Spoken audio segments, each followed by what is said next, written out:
Right now, China's detained over 1 million Uyghurs and other Turkic Muslims into concentration camps. They are forced to denounce Islam, adopt atheism, and pledge allegiance to the Chinese state. They would spend hours on end chanting in their crowded cells, "There is no such thing as religion," or "All hail the Chinese state," or "All hail Chinese President Xi Jinping." And if the detainees disobey, or if there's any type of resistance, there is torture being used. There are at least 800,000 and possibly up to a couple of million folks in these detention facilities. Nails are being pulled out, teeth are being pulled out. They're using snakes to interrogate. People are being beaten until they're dead. They're being sterilized, a method used in genocide. They're forced to sit on what's called a tiger chair, where they're clamped down on this chair for hours on end, oftentimes in solitary confinement. People are being sent to these camps for random reasons. One of them could easily be you are in contact with someone abroad. You have a family member abroad. You engage in religion. So if you pray, if you mention the word God in your speech, if you fast, any type of indication that you are practicing religion, that is enough for you to be sent to the camps. And thousands of people have actually been transferred from these camps to prisons. One of my relatives in early 2017 got put inside one of these camps. Last November, he came out dead. One of my relatives got sent to a camp because he went to the United States to attend my cousin's wedding in 2014. Last August, he got sentenced to 15 years of prison. Many of my relatives, we don't know if they're alive or dead.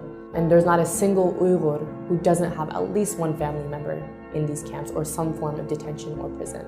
The worst part is when someone dies, their bodies are not taken to their families, but rather their bodies are cremated. And that's another way for China to hide the evidence of bodies coming out of these camps. And it doesn't give us a clear idea of how many people are dying. All of this stuff is happening in secret. The children of these detainees have been sent to state-run orphanages and boarding schools where they are taught to hate their own religion, identity, and are forced to speak Chinese, are subject to abuse and torture. The parents don't know where their kids are. Most towns and villages in East Turkestan are almost empty. Around 70 to 80% of the civilians are all gone. You walk through the street and it's eerily silent because most people are in some form of detention or prison. Schools and factories are now being transformed into these concentration camps. The entire nation of East Turkestan has essentially become a dungeon for its people because China monitors their every action, even in the homes. So there are millions of Han government cadres who are living in Uyghur homes to make sure they're not engaging in religion and to assess their political views. Practicing Islam is completely banned.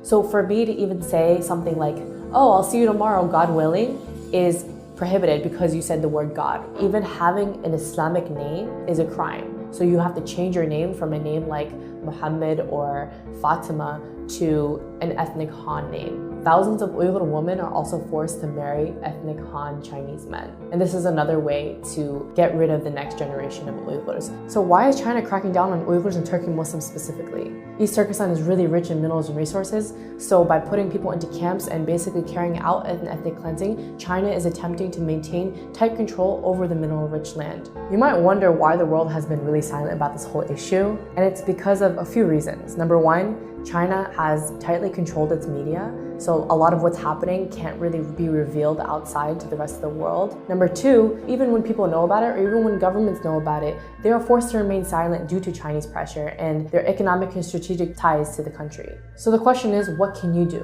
What we need you to do is raise awareness, because right now, most of the world has no idea that this is happening. Pressure your government leaders to acknowledge China's occupation of East Turkestan and its systematic campaign to wipe out the Uyghurs and other people of East Turkestan. Support your local Uyghur communities. They're in dire need of international support. Come out to their protests. Organize protests in front of Chinese embassies and bodies that can actually take action to challenge China's ethnic cleansing of the Uyghurs.